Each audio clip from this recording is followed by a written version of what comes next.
Bismillah, wassalatu wassalamu ala rasulillah. Rabbi shrah li sadri wa yassir li amri wahlul uqdatan min lisani yafqahu qawli. Rabbi yassir wa la tu'assir wa tammim bil khair. Let's begin lesson number 9. And in this lesson, inshallah, we will learn about our last phrase, which is adjective phrase, al-mawsufu wa sifatu. And then one more category of nouns that are partially flexible, mamnu'an min as-sarf, that means they do not accept tanween, and the personal pronouns ad-dama'ir, ana wa ant. So this is what, inshallah, we are going to learn in lesson number 9A. And in 9B, we have 2 or 3 different ideas that we will discuss when we start 9B.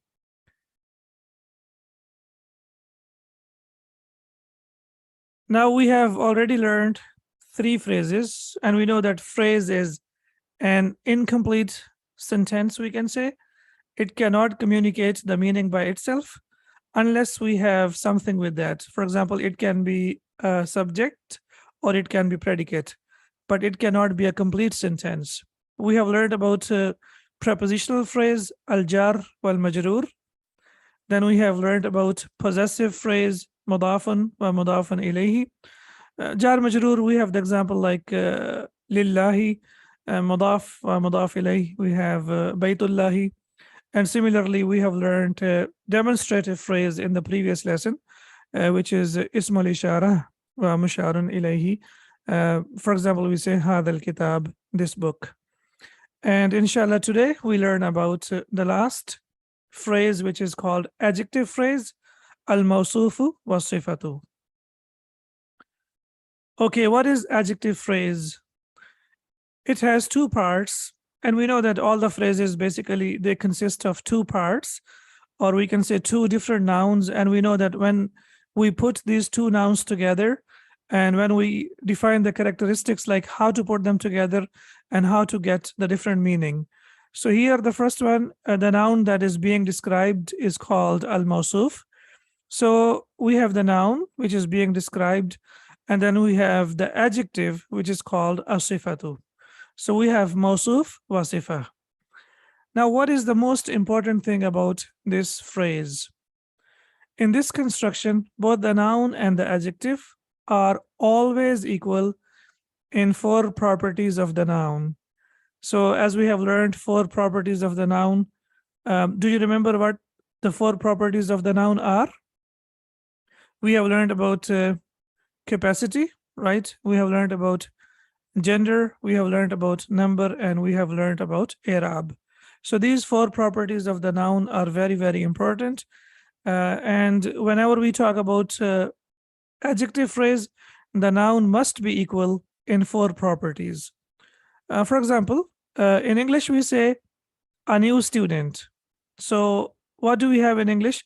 We have adjective first, and then we have a noun.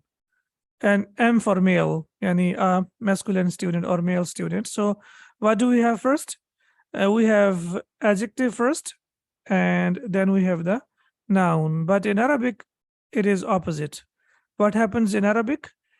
The noun comes first, and after that, we have the adjective. So that is the first thing that we need to remember, that in Arabic, the noun comes first, and after that, we have the adjective. So that's called mawsuf wa sifa, noun and adjective.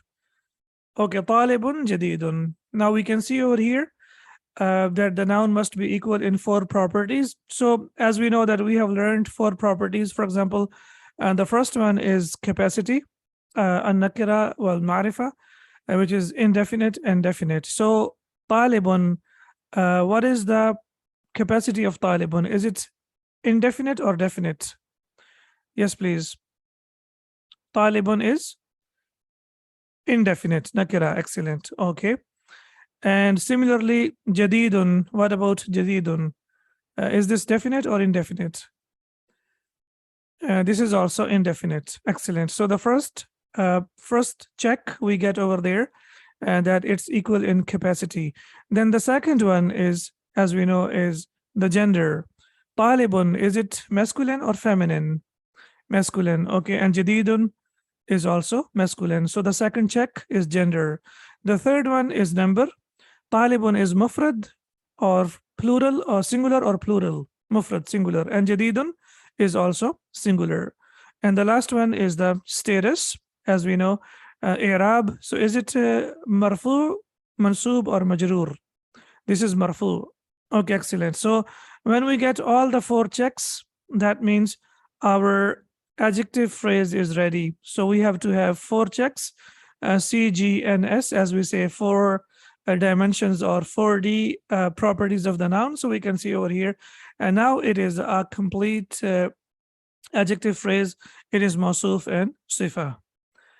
Similarly, we say taliban, jadidan, and now again the four checks we can see over here, that this is indefinite. Also, this is masculine, and similarly it is singular, and now it is mansub.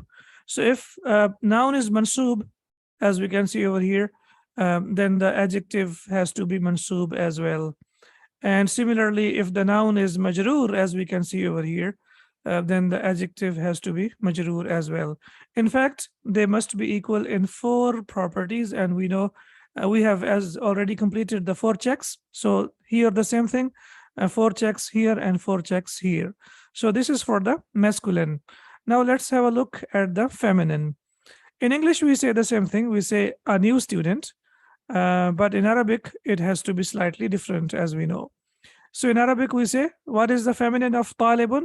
We say talibatun, right? We have to add ta marbuta. So talibatun. So now because it is like feminine, then the noun is feminine. That's why the adjective has to be feminine as well. So now we say talibatun jadidatun. It is not possible to say talibatun jadidun. That will be a mistake. Why? Because we know that in adjective phrase, mawsuf and sifa, they must be equal in capacity. So we know that this is indefinite and jadidatun is also indefinite. So the first check. And the second one, gender, talibatun is feminine. And similarly, we can see, so we can see that jadidatun is also feminine. Similarly, the number, we see talibatun is 1, and similarly jadidatun is 1. And then the status, talibatun is marfu, and similarly jadidatun is marfu. Now, if for some reason the case ending changes, then what happens? The case ending will change for both. For example, if talibatun becomes talibatan, then we have to make the adjective jadidatan as well. We can't make one marfu and one mansub. Of course not. They must be equal. So if it is feminine, talibatan, then it has to be jadidatan. One more thing that you need to notice, that a masculine noun, when it is mansub, it has additional alif. It has additional alif. But for the feminine noun, there is no need to put additional alif. We discussed it in the beginning of the lessons, and just a review that for masculine noun, there has to be an additional alif for mansub, but for feminine, there is no additional alif. So we say talibatan jadidatan, and if we say like, if it's like majroor for some reason, then it has to be talibatin jadidatin. Now, is it a complete sentence or incomplete sentence? When I say talibatun jadidatun, a new student, is the meaning clear? A new student, the meaning is clear. What does that mean, a new student? If you say a new student, now we are waiting, like, what do you want to say? He is a new student, or she is a new student, or the new student is intelligent, or the new student is hardworking? We have to give some information, right? So now this is why we call them phrase, because phrases are small chunks of language. Small chunks of language means they are combination of two nouns, but they do not give us a complete meaning of a sentence. So they can be subject, or they can be predicate. Only we know jar majroor cannot be subject, but the rest of the three phrases, they can be subject and they can be predicate. So if you want to make it a complete sentence, you need to provide a subject. So for example, we say huwa talibun jadidun. Now, is it a complete sentence? Yes, huwa talibun jadidun. So we will say he is a new student. And similarly for the feminine, we will say hiya talibatun jadidatun, and it will be she is a new student. So now it's a complete sentence.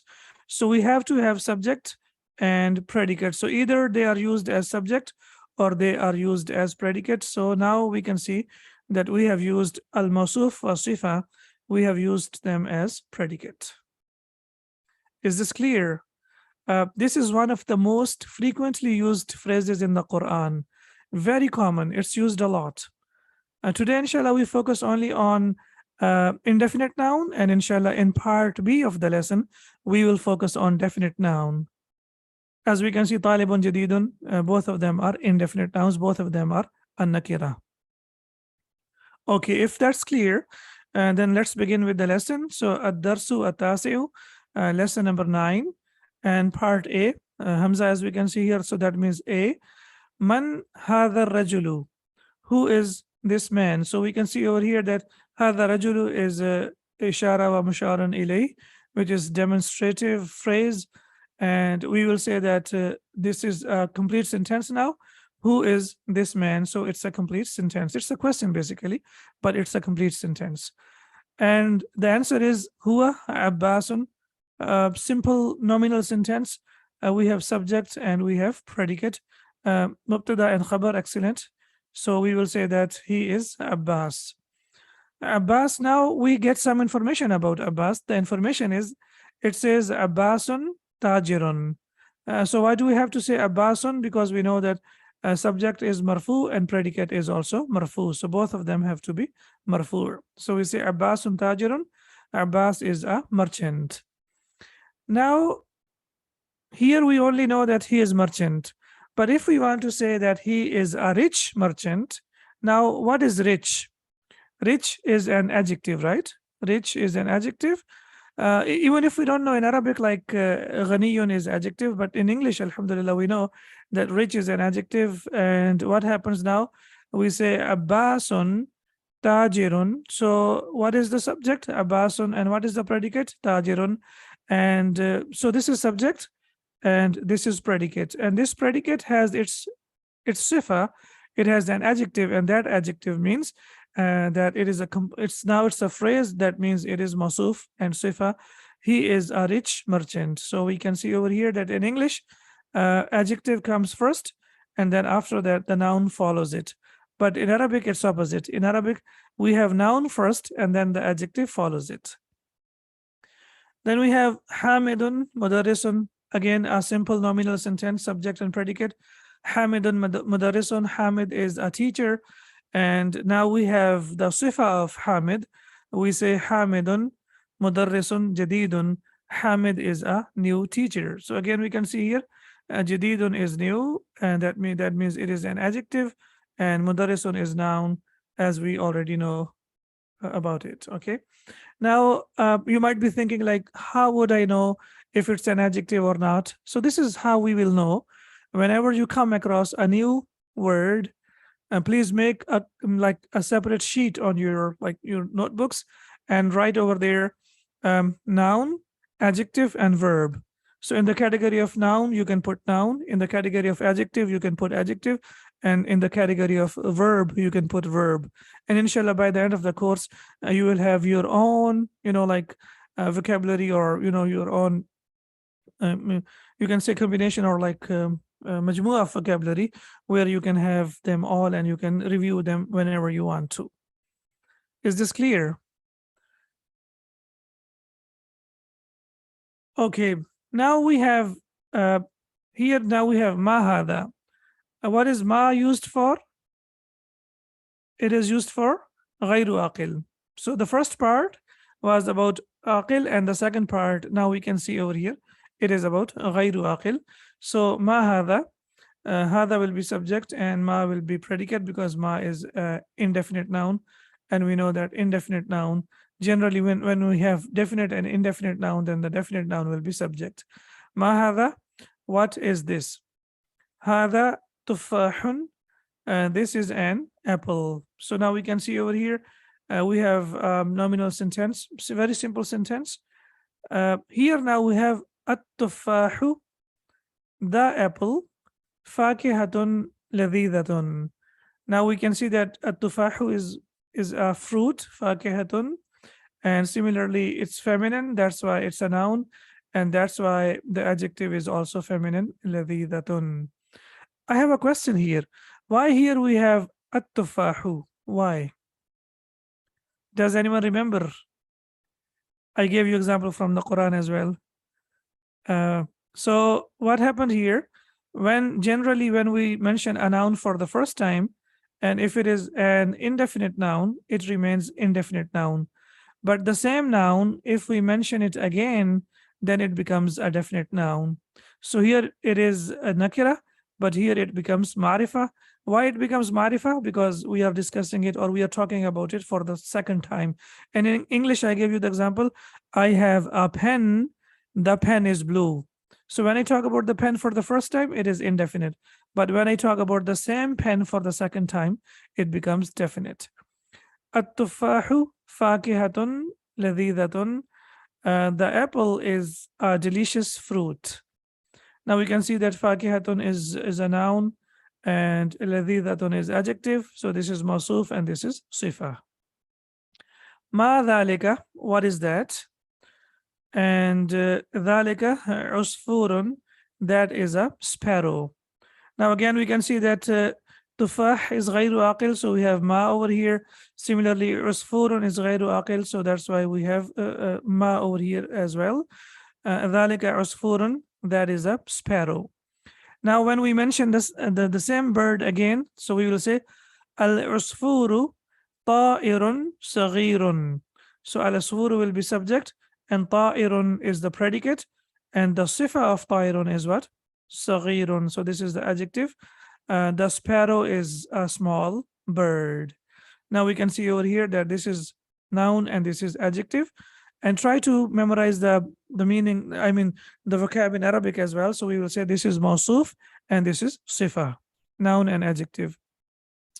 Then we have al-arabiyatu lughatun sahlatun. The Arabic is an easy language. So lughatun, as we know, is mawsuf and sahlatun is sifa.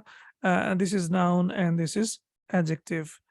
Now, why do we have lughatun sahlatun? Because we know al-arabiyatu is feminine and this is subject and lughatun is predicate. And we know that subject and predicate are equal in gender.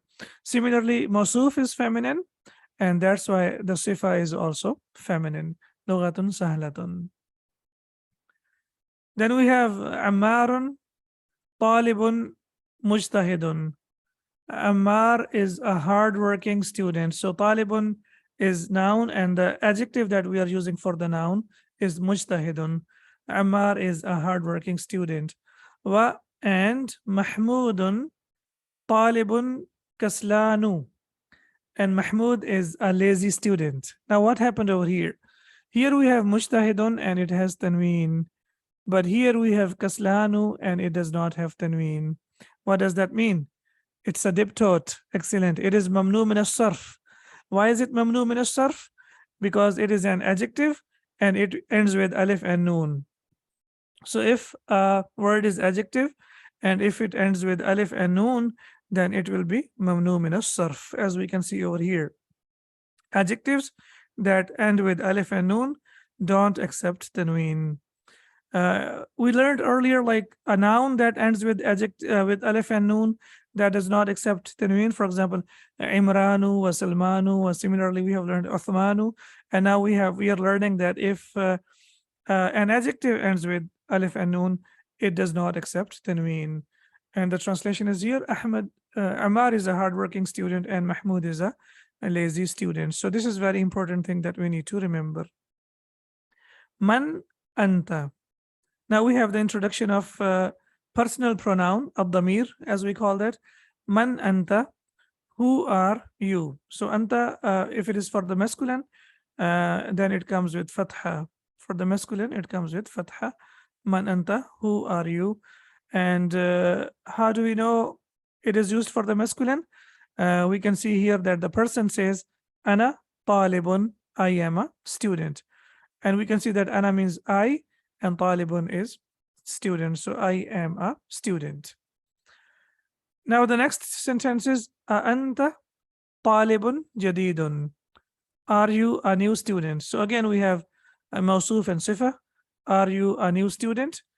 And he says نعم, yes. أنا طالب جديد. I am a new student. So now we can see over here that noun and adjective, موصوف and صفة, are always equal in 4 properties of the noun. And inshallah, I'm sure that you have learned all the 4 properties of the noun in detail and you have memorized them. Now we can see here that kaslanu is mamnu min as-sarf. It's a diptote, partially flexible noun. I gave you 5 or 6 categories. Do you remember those 5 categories where we say that the noun is mamnu min as-sarf? Does anyone remember? And the reason why we have to revise it again and again, because it's a very, very important topic in Arabic language. And this is the last topic of Madina Arabic Book 3, which is basically the last lesson of Madina Arabic Book 3. But alhamdulillah, we have already covered 50% of this topic already. So do you remember like the categories that we discussed earlier? Like when a noun is mamnu min as-sarf? Okay, so here we have learned already that the names of prophets are mamnu min as-sarf, and there are 6 exceptions, and I'm sure inshallah you remember those 6 exceptions like Muhammadun, Nuhun, Lutun, Hudun, Salihun, and Shu'aibun. And these are 6 exceptions, and the rest of the nouns, the names of the prophets like Ibrahimu, Ismailu, Yaqubu, Yunusu, all of them are partially flexible. That means they do not accept tanween. Then we have seen that the name of Arabic women like Aishatu, Aminatu, Zainabu, they are also mamnu min as-sarf. They do not accept tanween. And then we have learned that the names of the angels like Jibrilu, then similarly Israfilu, they do not accept tanween. And in the previous lesson, I guess we learned about names of cities like Makkatu and countries like Misru. They do not accept tanween. Similarly, we have learned that the masculine names that end with ta marbuta, like Hamzatu, Talhatu, Usamatu, they do not accept tanween. And we have also learned that the names, the masculine names that end with alif noon, they do not accept tanween, like Imranu, Uthmanu, and Sulaimanu. And today we have learned that the adjectives that end with alif noon, they do not accept tanween. Our lesson is finished. So please, I would like you to please make sure that you remember these categories, because this is a very important topic in Arabic language. And if you can grasp it now from the beginning, inshallah, throughout your journey of learning Arabic will be very, very easy. So I'm sure, inshallah, that you will try to remember them. سبحانك اللهم وبحمدك أشهد أن لا إله إلا أنت أستغفرك وأتوب إليك. السلام عليكم ورحمة الله وبركاته.